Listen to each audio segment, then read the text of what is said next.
बिस्मिल्लाहिर्रहमानिर्रहीम। अस्सलामुअलैकुम। मैं हूं गुलाम अब्बास और आप देख रहे हैं मेरा YouTube channel Abbas with business. कल की तरह आज की भी वीडियो एक सियासी होगी। आज हम बात करेंगे सिर्फ नून लीग के ऊपर। नून लीग और पीडीएम का जो इत्तेहाद बना है 13 जमातों का, आज हम सिर्फ इसके ऊपर बात करेंगे। जब इमरान खान साहब की हुकूमत थी तो ये बाहर बैठे वाह वेला कर रहे थे कि पाकिस्तान में महंगाई हो रही है, गरीब आदमी पिसता जा रहा है, गरीब आदमी का कोई पुरसान हाल नहीं है। चलो भी सब ने इनकी बात, महंगाई तो वैसे भी बहुत थी, सब ने इनकी बात पे इत्तेफाक किया और इनका दावा ये भी था कि इनके पास तजर्बाकार टीम है और जितने भी पीटीआई वाले हैं वो ना तजर्बाकार हैं, क्योंकि वो पहली दफ़ा हुकूमत में आए हैं और इन्होंने काफ़ी दफ़ा हुकूमतें कर रखी हैं, चलाई हुई हैं। चलो भाई ठीक है, इनका जो सरबराह है मौलाना फजलुर रहमान, उन्होंने इनकी क़यादत की, सबको इकट्ठा किया। ठीक है भाई, ये सिस्टम पे चलो भी आवाम को अगर कुछ रिलीफ ये दे सकते हैं तो ठीक है। जब इमरान खान साहब हुकूमत से हट गए किसी साजिश के तहत या जैसे भी आप समझें, वो हम उस पर तबसरा नहीं करेंगे। चलो भी ये जनाब नून लीग वाले आ गए और पीडीएम का सब ने जिसको जो जो हिस्सा मिलना था, किसी को वजीर, किसी को मुशीर, किसी को वजीर दाखिला, किसी को वजीर खारजा, सबको यानी सब इत्तेहादी जो थे सब ने मिल बांट कर अपनी अपनी सीटें संभाल ली और अभी अवाम इंतजार कर रही है। अभी देखो क्या होने वाला है। रात को सोए सुबह उठे तो एक ही झटका पेट्रोल का भी 180 रुपये हो गया। चलो भी ठीक है, 180 रुपये, ये भी सख्त माशी फैसले हैं और हमारी जो टीम है वो बहुत तजर्बाकार है।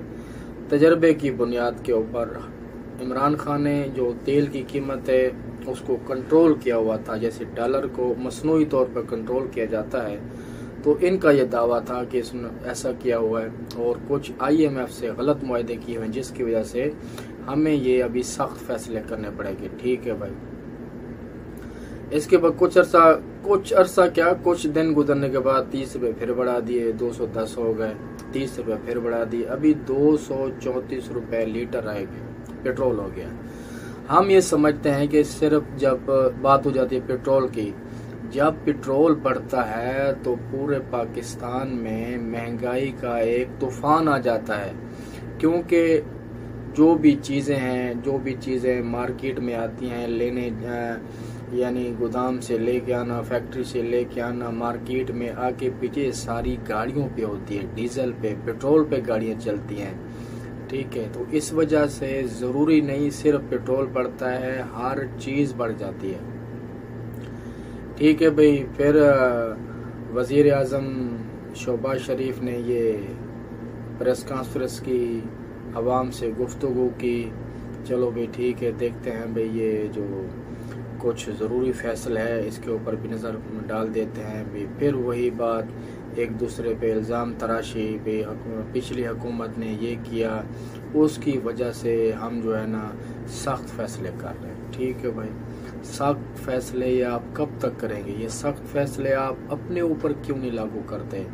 ये सख्त फैसलों का जो ठेका है वो सिर्फ गरीब आवाम ने उठाया हुआ है। आप ये बताएं, 74-75 साल हो गए पाकिस्तान को बने हुए और ये हुकूमतें चली आ रही हैं, कि ये बताएं किसी हुकूमत में आवाम को कोई रिलीफ मिला हो? रिलीफ तो मिलने का नाम ही नहीं है। जो भी हुकूमत आती है वो अपने हिस्से का खा पी कर चली जाती है और बोझ जो है ना अगली हुकूमत पे डाल के जाती है। अगली जब हुकूमत आती है तो वो उसको बजाय किसी कारकर्दगी दिखाने के, बजाय आवाम का कुछ भला सोचने के, बजाय के वो पाकिस्तान को ऊपर ले जाने की बजाय वो पिछली हुकूमतों पर तनकीद करना शुरू कर देते हैं। भी पिछली हुकूमत ने आईएमएफ से, हमें आज तक ये पता नहीं चला कि आईएमएफ से, वर्ल्ड बैंक से या दूसरे ममालिक से जो आप भीख मांगते हैं वो भीख जाती कहाँ है? अवाम तक तो वो रिलीफ पहुंचता नहीं है। अवाम को आप मुझे बताएं, जब भी आप आईएमएफ से कर्जा लेते हैं या दूसरे ममालिक से कोई भीख लेके आते हैं तो वो अवाम तक वो पैसा कहाँ जाता है? उसके आप कुछ ऐसे प्रोजेक्ट बनाते हैं जिससे फिर भी आपके वजीरों को, आपके मुशीरों के, आपको MNA MPs को फ़ायदा होता है। गरीब आवाम के लिए ये देखें, गरीब आवाम को आपके बड़े बड़े प्रोजेक्ट, आपके बड़े ऐशो आराम उससे कुछ नहीं है। कम अज़ कम आप गरीब आवाम पर जुल्म करते हैं, ज़्यादती करते हैं, उनको बुनियादी सहूलियात तो दें। पाकिस्तान में जब ये बुनियादी सहूलियात आप गरीब आवाम को देंगे तो वो भी आपके लिए दुआएं करेंगे। हुक्मरान एक बाप की तरह होता है और आप ऐसे बन जाते हैं, जब आप सीट पे नहीं होते तो आप गरीब गरीब गरीब का नारा लगाते हैं, जब आप सीट पे बैठ जाते हैं तो फिर आपकी मुश्किलात में इजाफा हो जाता है, फिर आप सख्त फैसले करने लग जाते हैं। आज तक ये बताएं, जितने भी हुक्मरान आए हैं, मैं ख़ास तौर पर नून लीग वालों से कहूँगा कि आपने कितनी बारियां खेल ली हैं। आप अपनी बारी में हमें सिर्फ ये बताएं कि अवाम के फ़ायदे के लिए आपने कौन सा कोई ऐसा प्रोजेक्ट आपने लगाया हो जिससे एक आम आदमी, गरीब आदमी या मुस्तसल तबके के अफराद के लिए कुछ ना कुछ फ़ायदा हुआ हो। आप ऐसे प्रोजेक्ट लेके आते हैं, आप ऐसे, क्योंकि आप कारोबारी हैं, आप कारोबार करने आते हैं, आप अपना पैसा बनाने आते हैं, आप अपना भी पैसा बनाते हैं, अपने फ्रंटमैनों का भी पैसा बनाते हैं। तो खुदारा ऐसा ना करें, गरीब आवाम पे रहम करें। समझ आ गई? आपको कुछ भी एहसास नहीं है गरीब आवाम का कि गरीब आज देखें 600 रुपये किलो घी, चीनी कहाँ पहुँच गई है, दालें, सब्जियां, हर चीज़, दवाइयाँ, कोई चीज़ भी जो भी एक गरीब आदमी के लिए बुनियादी चीज़ है खाने पीने की, पहनने की, वो गरीब आवाम की पहुँच से बहुत दूर है। तो आप हमें बताएं कि आपकी जो तजर्बाकार टीम आप लेके आए हैं, उन तजर्बाकार टीम ने कोई कारकर्दगी दिखाई है तो आप हमें बताएं। आप इलेक्शन हुआ है, इमरान खान जीत गया और आपने खामोशी से अपना जो है ना नाकामी और बर्दाश्त यानी तस्लीम कर लिया, भी ठीक है हम हार गए। ये खामोशी नहीं, ये जो आपने जुल्म किया था गरीब आवाम के ऊपर, ये उसका नतीजा है। देखिए, इमरान खान भी आएगा ना, उसके साथ भी यही होना है जो आपके साथ हुआ है। वो हम अगली वीडियो में आप बताएंगे कि उसके साथ बाद में क्या होगा। जो आपने ये करतूत किए हैं तो उसका खामियाजा उसको भी भुगतना पड़ेगा। और वो भी, अभी मैं तो दुआ करता हूँ कि पूरी अक्सरियत से इमरान खान आए और मुल्क पे हुक्मरानी करे और उसको पता चले कि हुक्मरानी कैसे होती है। और जो लोग बिला वजह किसी दूसरी पार्टियों पर तनकीद करते हैं कि देखिए खान साहब के पास हुकूमत नहीं थी, खान साहब के पास अक्सरियत नहीं, इसलिए उसने उसको मिलाया और वो अच्छे फैसले करने से कासिर था।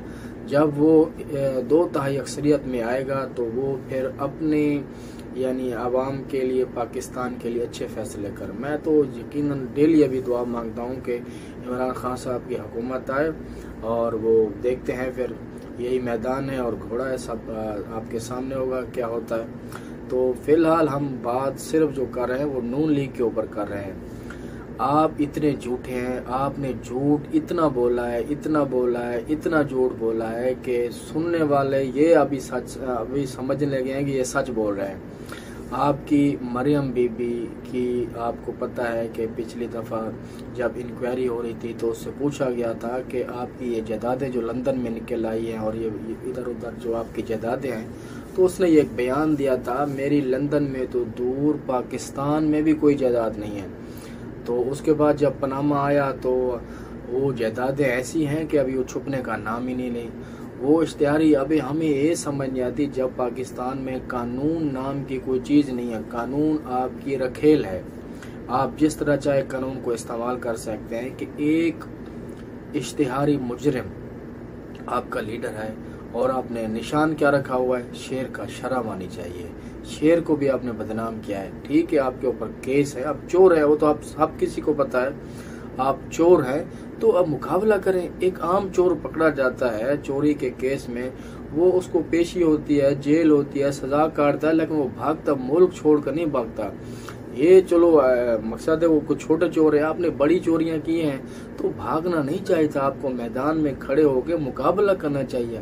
ये क्या डरपोकों वाली 50 रुपए के स्टाम्प पे आप बाहर निकल गए, वो भी दवाई के बहाने से। ठीक है, आप बीमार होंगे, हम आपकी जातियात पे नहीं जाना चाहते, लेकिन आपने जो शेर का निशान रखा हुआ है ना, तो उसको मेहरबानी आप शेर का निशान तब्दील करें, कोई और निशान रखें। शेर का निशान आप लोगों को जेब नहीं देता। निशान शेर का, और भागे हुए हैं, बेटे भागे हुए हैं, ठीक है। और ये देखें, वो जो आपका वजीर खजाना था इसाक डार, वो भी भागा हुआ है, दूसरे तीसरे सब। अभी जब रिजल्ट सुना है इसका ज़िमनी इंतखाबात का, तो मरियम भी बीमार होगी, और दूसरी वो आपकी MN है वो भी बीमार होगी। आज मैंने देखा उसकी वीडियो, तो वो व्हील चेयर पे उसको लेके जा रहे थे। क्या हुआ, आप हार गए तो कोई मुश्किल नहीं, थोड़ा दिल को आप थाम के रखें। ये आपके करतूत हैं जो आपके सामने आ रहे हैं। अवाम ने आपको मुस्तरद किया है, आपने जो गरीब अवाम पर जो जुल्म किया है ना, ये उसका नतीजा है। नतीजा तो भुगतना पड़ेगा। अभी आप सियासत ना भी करें तो आप लोगों को फर्क नहीं पड़ता, क्योंकि आपने इतनी जायदादें बनाई हुई हैं, इतना माल बनाया हुआ है, तो आपको किस एक चीजों से कोई फर्क नहीं पड़ता। फिर भी आपके जो सपोर्टर हैं, आपके जो चाहने वाले हैं, उनको भी सलाम है। वो जब अपनी तस्वीर के साथ शेर की तस्वीर लगाते हैं तो यकीन माने शर्म हमें आता है। भी देखें, ये शेर का निशान देखें, और अपने लीडर पता नहीं किसको मान रहे हैं। लीडर कैसा होता है कि वो मैदान में छोड़ के, पूरी पार्टी को मैदान में छोड़ के भाग गया। वजह क्या, बीमारी का। अब पहले ये होता था कि उसकी प्लेट्स ऊपर जा रही है, नीचे जा रही है, उसकी जिंदगी को बड़ा ही खतरा था, वो बहुत ही बीमार था। अगर पाकिस्तान में महीना 1.5 महीना इधर और रहता तो तकरीब मेरे ख्याल में इन्ना लिल्लाहि व इन्ना राजिऊन हो जाना था।